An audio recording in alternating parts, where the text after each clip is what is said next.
welcome to the One with My Friends podcast. I am your host, Sam Jabber, and that is your host over there, Mr. Yasser Salih. What up, Moby? What up, Sam Yas? Jabber, but also known as Moby. AKA Moby. AKA. And Yasser, I'm going to call him Yas and Unk. It All kinds of all things. works. Yeah. Yeah. All of the above. Chalu. Chalu is when like there's something special going on. Like 4th of July is a Chalu moment. Christmas is a Chalu moment. Yeah. You know? Ramadan. Ramadan. That's Chalu for sure. That's Chalu. Yeah. All right, guys. So welcome to the podcast. As you can probably tell by now, that is my uncle. I'm his nephew. And we are massive, massive Friends fans, just like y'all most likely are. That's why you came listening. Here. That is why they're listening. And we just kind of wanted to give you an overview of who we are and why we decided to do this podcast. And Yasser, if you want to go ahead and start things off. Yeah. My name is Yasser, also known as Unk, Chef. There's a lot of, I've heard it all in terms of my name. So there's a lot of different ways to get my attention. I've been a Friends fan, Friends fanatic since 1990. I don't know, 7, 8, somewhere in that range. Somewhere around there, yeah. Somewhere around there. Discovered my love for the show with my nephew, Moby Assam. And I'm not sure how the story goes, whether he influenced me and introduced me or I influenced him and introduced him. But the thing is, we both had a common goal or a common love of being dedicated to watching Friends week in and week out. And it inspired and changed my life in a lot of different ways. You know, even while I was in college and watching the final 9, 10, season 9 and 10, you know, I always wanted that Friends type of life where your friends pop in and, you know, they're at your home and you guys are sharing laughs and you guys are going to a coffee shop together. And I wanted to live that fantasy. I wanted to live that. And to some degree, I did get to. I was been very blessed to have a lot of people around my life and come in and out, and it's been great. Besides my love for Friends, in my personal life, I do analytics for a living. It means I play around with numbers a lot. I do analytics for advertising. So advertising you see online, I collect the data and I determine whether or not it's profitable. Long story short. I also love Sounds soccer. like Chandler's job. Yeah, you know, it's funny. Do you have a weenus? There's an episode where he describes what he does, or the name has to do with like data processing, and it didn't occur to me then. I didn't understand it then. Yeah, of course. But now that I'm in that field, when he said that, I looked at my wife and I said, "Hey, me and Chandler do the same thing. Yeah, we work with data." And so he's basically a data scientist, but back then it wasn't called a data scientist. Yeah, and all he did was basically mine data for insights. Because if nobody doesn't punch those, if he doesn't punch those numbers in, nobody else will. Nobody else is going to do it. Yeah. Also, a little bit about me. I guess another thing that you and I both share, we have a lot in common. But before I share this, another thing that you and I have in common is we've both taken the Myers-Briggs personality test, and we both have INTJ, the same personality. Remember you did that a few years ago? Totally. You did that at your house? Yep, you're an INTJ. You and I are both an INTJ. What is that? I can't remember. You should look it up. You're introverted. You're a thinker. You're a judger. So basically, you're quiet, but like you're always analyzing. You're a leader, but you don't mind sitting back and watching other people try to take the lead. And then whenever they fail, you step in and like fix it. Like we're both the exact same way. I'd say you're a little bit more outgoing. And I am an introvert, but I enjoy the energy from being around a crowd of people. Yeah, I do. I enjoy it. But for the most part, I love my alone time. Yeah. If I'm in a crowd of people, I'm probably in the corner chilling. See, that I'm probably in the middle. Yeah. I'm in the corner chilling or behind you. Right. Like, yeah. Let him talk. Let him talk. I don't know. I just, when I'm around a lot of people, I enjoy it. I don't do well in one-on-one situations. Yeah, me either. I feel like we're going to run out of things to talk about. I'm just like, I'm bored. You're like, how's everything? Good. How's it good? Yeah. Oh yeah. Well, you look good today. Okay. How's your family? I don't. Right. That's small talk. It's so like, I'm just like, hey, do you think we really landed on the moon? Like, let's get to let's talk. Let's talk about what really matters. Yeah. What happened to Amelia Earhart? She just vanished, as Ross would say. You don't want to win the lottery? Sure I do. I also want to be king of my own country and find out what happened to Amelia Earhart. Still on Amelia Earhart? The woman just vanished. I mean, that's a whole nother conspiracy. Yeah, Amelia Earhart. That's my type of stuff. But so that's Yasser. I am Isam Jabber, his nephew, from his sister's side, my mother. That's right. Yeah, and I currently run a Greek and Lebanese restaurant, Athena's, #1 restaurant in the entire universe. No big deal. It's pretty good. Best hummus you'll ever find at a restaurant. Yeah. Hummus, chicken shawarma, we got it all. But that's what I do pretty much all of my time. It's a family-owned restaurant where so I take care of that. But in my spare time, I'm very big sports enthusiast, whether I'm playing it or watching it. Yeah. And I like video editing, just normal guy stuff, nothing too serious. And obviously I love watching Friends. And that is my #1 show. It's my comfort show. Something I just, always have on in the background or whatever, and can pretty much I can put it on mute and pretty much tell you what's going on, as I'm sure Yasser can too. I'm a headhunter. I hook up out-of-work Soviet scientists with rogue third world countries. No big deal. But yeah, and basically we decided we want to do this podcast just because we like you said, we've been friends, lovers, or whatever you want to say, since like 97, 98. It's been our favorite show. We still watch what's been 20 years almost, the 20th 30? anniversary. Are we in 30 now? Well, yeah, I meant like since it's been over. Oh yeah, 2002. No, 2004. 4? Oh yeah. my god, May 2024. So my 2 months. goodness. Yeah, so it's been about 2 months. And in 2 months, it'll be 20 years since it ended. Wow. And look at us. We're still here talking about it. It's still big as, Do you remember where you were in that final episode? Where you were, what you were doing, how you reacted? I remember every single thing about the final episode. Tell me how you felt and where you were. We're gonna save all that. Oh, we're getting to it. This is really good. You're actually in a lot of this for it. And we were supposed to watch it. My memory's not too well. Oh, I remember this like it was yesterday. We were supposed to, I'm not going to go into the whole story, but we were supposed to watch it together, and I let you down for a girl. And we'll get into all that eventually. Yeah. Well, if it makes you feel any better, which it probably won't, I watched it by myself in my bedroom. I remember. In the fraternity house. I remember. But I didn't mind because I was, anyways, we'll talk about it. Yeah, we'll talk about it later. But I don't think you were in the fraternity house. You had your apartment, unless you went there to watch it. Maybe I was in my apartment. You had your apartment at that time. I don't know if you watched it there or not, but that's where we were supposed to watch it. Like literally, when I tell you I remember every detail of that last night, I remember every detail. Man, that infamous apartment. There's a lot of things that happened that apartment. I love that apartment. We'll have to tell them eventually. Right. They got to get to know us a little bit before we give them all the beans. The circle of trust. Yeah, the circle of trust. But yeah, so basically we've been, watching this show forever, and we just feel like, we should probably give our opinion and give a different perspective on the show, maybe coming from two guys. We're going to do every Friends episode gets a podcast episode. Nice. And basically we'll just kind of give the overview, go through the podcast, share some of our clips, talk about it, laugh with y'all.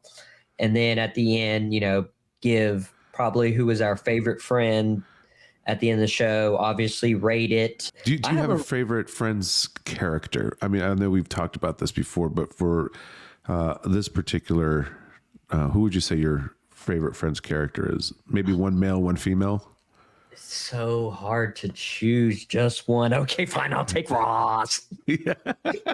If yes. And that's another thing. That's one reason why we're going to be different. Yes. on this podcast. What is wrong with y'all? Yeah. And I'm talking about the people on the internet. What is wrong with y'all? Way too much Ross hate. Oof. How he is literally the funniest guy. I don't understand the hate. I love all 6 of them. First of all, it's so hard to make me choose. They're all funny their own way. They're all, dude, it's so great. But if you made me choose, yeah, I'm going with the Gellers. I'm Team Geller. 100%. Ross and Monica are her, and don't get me wrong, I love Rachel. That is the reason I watch Friends. The reason I started watching Friends, and Yasser knows this, was because of Rachel. That's what drew me in. But I'm Team Geller, bro. I'm Team Geller. They are just like, they're so good together. They crack me up individually. Dude, together. even the parents, they do such a good job of portraying. I'm so Team Geller. They're so weird. It's so funny. Oh, they just crack me up. I'm the third Geller. I really am. He wants to be the third Geller. I want to be the third Geller. I wanted to be Ross so bad when I was like watching Friends at that time. And even in college, like I wanted to dress like him. His shirts that he wore, those kind of loose shirts. Not everybody's wearing tight clothes, but the loose shirt, the button downs, and you had like these, this faded blue or like the winterberry green. Or you're talking about the way Ross dressed past after season 5. After season 6, yeah, like his season 7, 8 wardrobe. Definitely not season 1, 2, or 3. Not season 1. His apartment, I always loved like that leather it was couch. very sophisticated. I always thought it looked so high, and I was like, man, this dude has got to be like bringing in all kinds of girls into this apartment. There's just no way. He just looks like a bachelor. But we're huge Ross lovers here. We're huge Ross lovers, and that's going to be a big difference from other podcasts, because other podcasts are probably love, traditionally people love Chandler, Joey, the people love Chandler, right? And we love them. Don't get us wrong. Absolutely. But like y'all, I just honestly, and I've told this to many people, and I probably told you this before, but like a lot of people that tell me they don't like Ross but love the TV show, I'm like, good. You're in for luck. You're about to love this show now. Yeah. Stop just listening to Ross and start watching.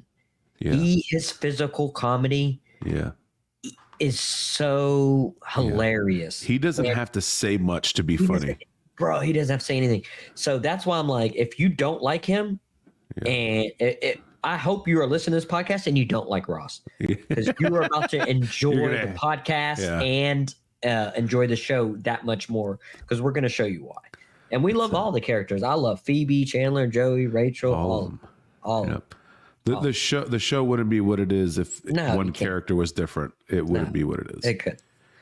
What do you think separates Friends from shows like How I Met Your Mother and Seinfeld? That Seinfeld was like the show that Friends competed against, and then How I Met Your Mother was a show that came after Friends that people thought was better.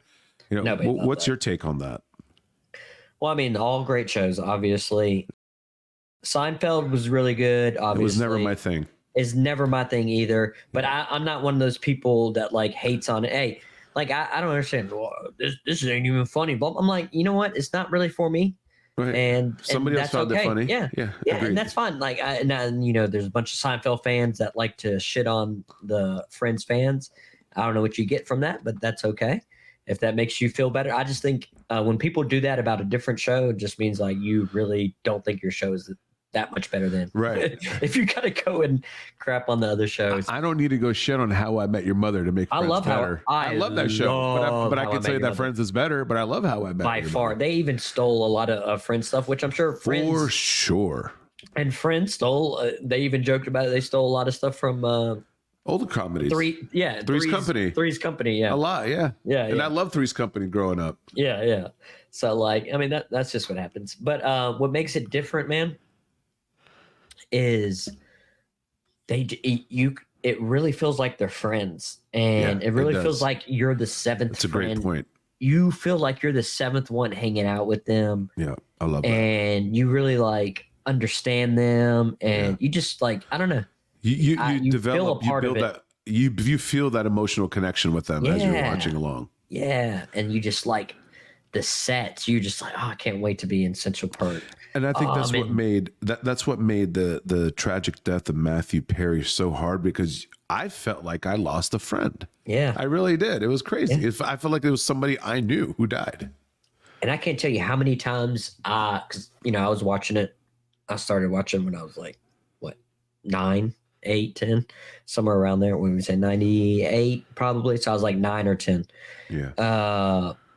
And I can't tell you how many times I would be learning something in school, and then Chandler, I'd be learning about Joseph Stalin. He'd be talking about Joseph Stalin.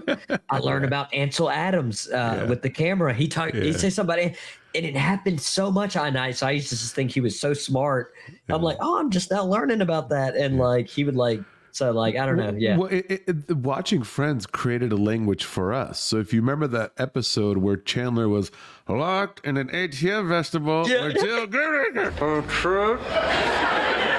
In an ATM vestibule with Jill Woonever. I have no idea what you just said. Put Joey on the phone. What's up, man? A trip in an ATM vestibule with Jill Woonever. Oh my God! He's trapped in an ATM vestibule with Jill Goodacre. That created a language for us to where we started talking like that. We understood each other. We started calling it man talk because the girls didn't understand. And then Joey's like, "Oh my God, he's talked in an ATM festival with Jill Goodacre." Yeah. We used to do that all the time in front of girls, just trying to get by. Yeah, we even in front of your parents would, we want to talk about certain things and not like have them understand it. Yeah. And I think one time you cursed and your dad caught on to it. Yeah. I was like, man, I'm tired of this shit. And he's like, what? What did you say? Yeah. Come here. I gotta go. Yeah. It's funny that you run a restaurant now, because whenever I was manager, you used to just follow me around with that clipboard. It's like, I bet if you had somebody like that following you around the clipboard, you were like, man, what is wrong with you? Get out of here. I wish I had somebody around make me laugh like that. I know, right? It was fun. You made it fun. I was like, all right, me and Moby working today. It's going to be fun. Yeah. But yeah, and life wasn't so serious back then. Yeah, of course. But it is kind of funny because like watching Monica in the restaurant. Yeah, and that crazy, huh? Dealing with some things that's kind of.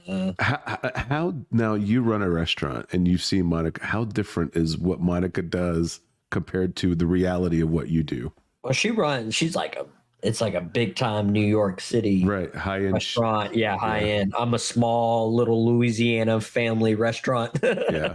So in that aspect, it's very different.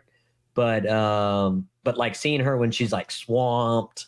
Or like freaking out because the employees hate her, or they're not listening. The one episode where she hires Joey. And Joey's making so much money. He's like, he's making money. He doesn't want to quit now. Hey man, but that's how much he loves her. He's like, man, forget the money. I gotta help my girl Monica out. Right. So there's also a connection with you, staying on the restaurant theme with Monica. The review that she got for the bad couscous, or was it the by the Lebanese guy who gave her a bad review?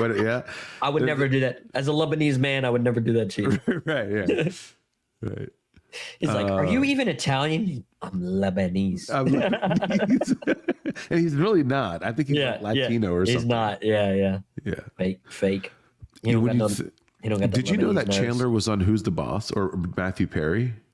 Yeah. I did not know that until my wife sent me a clip. She was just happened to watch a random season, and he was dating Samantha, or trying to date Samantha, Alyssa Milano. Yeah, who wouldn't? Huh? Yeah, I said who wouldn't try? Oh, I mean, she's still a knockout. She's still gorgeous. Yeah, and what do you call it? Monica was on Scream, Family Ties. She was on Family Ties. Yeah. It was Michael J. Alex. Fox. Michael J. Fox. Alex, his character Alex's girlfriend. Yeah. Yeah, they all had a little what do you call it? Little But not a whole lot of Joey. parts. You don't see a whole lot of I don't see a whole lot of broke. Joey or Phoebe before Phoebe Friends. was on Mad About You. That was the Ursula character. That's who they had in mind. The creators, Marta and David Kaufman. Yeah. And I forgot Ross was like mostly theater, but I know they had He's in that theater was the now, first one that they casted. I know that for a fact. Like they built the Ross character for him, so which makes sense why he's one of the Roskin. And that is pretty much what's going to be going on our podcast, and why we all love it. And one great thing is we tie friends into our personal lives a lot, and hopefully it's going to be relatable to you guys as much as it is for us. Yeah, we definitely do that. Friends is basically everything to us, and I'm sure it's a big part of your life. Yeah, and hopefully we all enjoy this ride together. Yeah, and if we get sidetracked and talk about Superman for 5 minutes, that's okay too, right? Everybody loves Superman. Batman. Hey, listen, I love them both. Batman and Superman. Batman. Superman's a little boring. Let's be honest. Are we going to talk about who has the most superpowers? Probably Superman. There we go. I didn't say he was not strong or one of the greatest. I just said Batman's better. Batman, you could be Batman. You can't be Superman. Exactly. Thanks for proving my point. Thanks for proving my point. All I'm saying is, what did Joey... Remember when Joey came in the Superman costume? Yeah. All right, that was cool. But what did Ross and Chandler fight about wearing the suits? Whose suit did they want to wear for the wedding? Batman. They want to wear Batman's suit. Yeah. See, so even if we go off track, we will always bring it back to Friends. Don't worry. I got enough trivia. I will bring it back one way or another. See, we went off track a little bit, and then look how we just brought it back. Always That's what we do. Friends. That's what we do. Friends forever. But yeah, so that's pretty much going to be what we're getting into. We thank y'all for coming, and we will see you the next time, which will be season 1, episode 1. Do you know the name of that episode, Yasser? The one with the wedding dress. No, not that one. I don't know. What is the name of the first episode? Well, there's multiple names actually. Oh, there we go. There's the one, the pilot, the one where Monica gets a roommate, and I do think the one with. Yeah, I can't remember the other name, but yeah, I think the other name is the one I know it by. Yeah, I just know those two. I know there's like there's 3 or 4, but those 2 or 3 are definitely it. And also, we will be having one of my best friends, Adam Armstrong. He will be our producer. He could not make it today, but once we get started recording these podcasts, he'll be along to help us get everything going and get by. Adam's going to help us stay inside the lines. Yeah, a little bit. Color inside the lines, which I could never do as a child. So I definitely need the help. Hey, kids who colored inside the lines never had any fun because they always stayed inside the lines. Yeah, rule followers suck. But so we thank y'all for joining us, and we will see y'all for the next episode, season 1, episode 1. We'll just call it The Pilot. The Pilot. Cue the outro.